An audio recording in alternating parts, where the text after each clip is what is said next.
into the pool. No, seriously, you know what I mean. Even if he can't swim, let him walk in the shallow end. He's so much with the child. I know this sounds impractical, but without getting the father involved, okay, it is very difficult to reverse ADHD, the more severe kind. Father has to be involved. In your page 14, page 14 of your document, you have what are good cartoons, the cartoons that the child does not see. If you can't avoid it, cartoons only for 30 minutes a day. And never every day. Anything that is daily becomes a habit. So initially, if the child is involved in a lot of cartoons and digital games, you daily try to reduce the dose he's feeding on. If you understood that language, just wave your hands. Daily reduce the dose of cartoons and digital stuff the child is feeding on. And the best position is 0 feed on cartoons and digitals. The wrong way. Get it down to every other day somehow. Anything that is daily, it's a habit, you have to break that habit. Every other day, get it down to every other day. And any day only half an hour. Never the same cartoons, same cartoon, and never the same brand product. Now a child gets used to Ben 10, he demands Ben 10 wristlets, stickers, bottles, shoes, slippers, banians. That develops a very destructive brand loyalty at a very young age. Young children should be brand loyal only to parents. This is a serious thing. When the child's that loyalty is broken, child loses himself. God's image in the child is fostered by the parents' input. So children love parents and parents love their children. That's normal human life. That's the primary identity of a child. That's so important for his psychological growth. You break anything into that, you substitute that with anything, another relative, a nanny to whom the child is more fond of that nanny, grandmother or grandfather who invades into the parental space of the child, or any digital stuff that takes the child's loyalty, damages the child long term. Did you understand that? So don't get him to be brand loyal to anything other than to parents. So you remove other digital accessories out of the child's brain space and heart space. What do I mean by digital accessories? The stickers and all other paraphernalia that feed the brain track, now so devoted to this destructive cartoon. Why is it called a destructive cartoon? It is occupying all his brain tracks and his heart space. Who permitted this? Not an alien from outer space, the parents. So they repent for this, say this was not good, and the doctor helps them in this process of identifying the issues involved in the ADHD child. As I told you, our school of thought will not speak ADHD child. I am doing this at the seminar just because it's now an identity label. We don't label the child. We don't speak to the parents saying ADHD. We tell them this child has a spectrum of behavioral patterns, inattention, impulsivity, hyperactivity. Any child can be hyperactive or inattentive. Any child can be lethargic or hyper. There's a percentile of it from median 50% the ends, you understand that language. So we look at it like this, and let's get this child back to normal, meaning rewiring all brain tracts to normal levels, all 7 to wire normally. Now we are getting into that, what are these brain tracts? But about the cartoon thing, so not the same cartoon every day. We prevent them becoming brand loyal.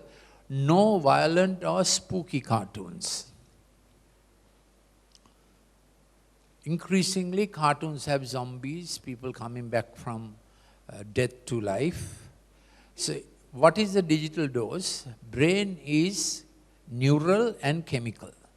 All the time, brain is going nerve discharges and chemical neurotransmitters molecules. Because at the end of nerves are receptors. Receptors work on chemicals. Okay? Easy explanation.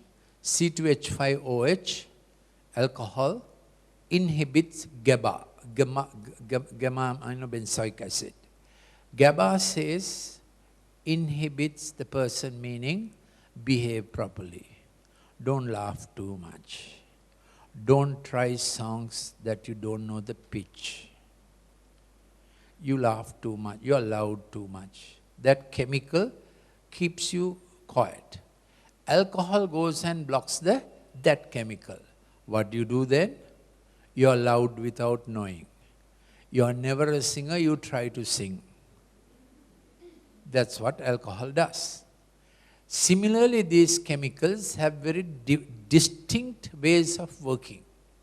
In the normal brain, as it has been designed, they do very useful work. At the end of every nerve ending is a receptor. All receptors work on chemicals. So brain has dopamine, one of the most potent and commonly found. Brain has serotonin, proper name is 5-hydroxytryptamine, which is involved in migraine. Get the idea? That chemical going wrong causes migraine. Then brain has noradrenaline, adrenaline, and so on. Then brain has other things involved, like NMDA and different other chemicals. Lots of opioid receptors. Now, working rule, 30 minutes of normal cartoon, what you call normal cartoon, is equivalent to about 15 minutes of more violent cartoon, is equivalent to about 5 minutes of digital games. Because digital games stimulate more, you understand, more brain chemicals will be involved. Equals 5 minutes of spooky stuff. That constitutes the digital dose. I have coined the term Digitox 1. Digital toxicity 1 unit. So more of the same stuff, child's brain becomes more and more chemicalized. Okay? So this father, to keep the child engaged with him, is showing monster stuff. Child will become worse. Now about cartoons, since I started on it, normal colors in nature are very mild. Blue for the sky, blue on water, that is because blue has the shortest frequency. Then that green on the leaves, brown on the tree trunks, rarely a bit of red flower, purple flower, and so on. Cartoons, and that's how normal motion pictures will have that kind of coloring. Cartoons will have black, red, purple, luminous green, luminous orange, and the frequency of change is very rapid, agreed? So the visual cortex goes wong, wong, wong, wong, wong. Similarly with the sound of cartoons, it's not natural voice. It is different frequencies, agreed? Squeaky kind of thing. Also the intensity, it changes very rapidly, not like in normal life. That wires the auditory cortex that way. Did you understand this? So 3 brain tracts, the visual tract, The auditory ones and the musical ones and the speed of cartoons and the responding to the digital games. You're trying to do the Grand Prix, worse still, you're killing some fellow with your digital games and so those three tracks, kinesthetic, musical, which is the auditory also, and the visual spatial has wired chaotic. Fantastic in the bad sense. So they are fantasizing, and the other tracks have now got crowded out or got underwired. Neuronally speaking and chemically speaking. So when you think brain, what do you think? You think neurons, you think chemicals. Correct?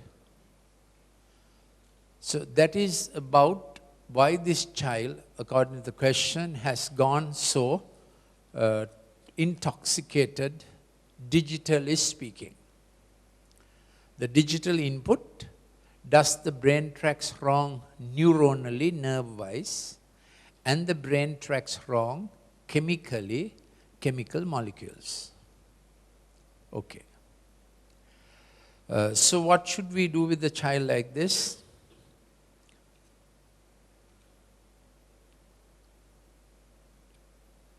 Internal chemicals have gone wrong. External chemicals can't put it right in the brain.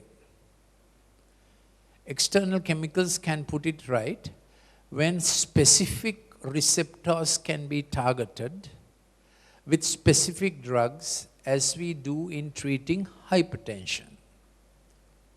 Isn't it? Hypertension has specific drugs that can act largely on that specified receptor. Beta 1, beta 2, alpha 1, alpha 2, that's how hypertension goes. And there are fairly well-developed drugs that specifically acts largely on that receptor. No drugs act on one receptor only, but these hypertension drugs largely act.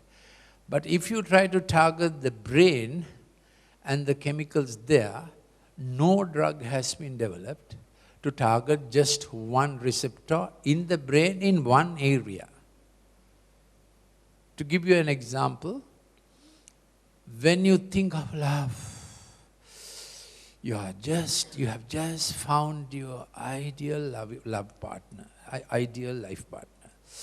And your brain goes oxytocin. There's a hormone called it's a hormone.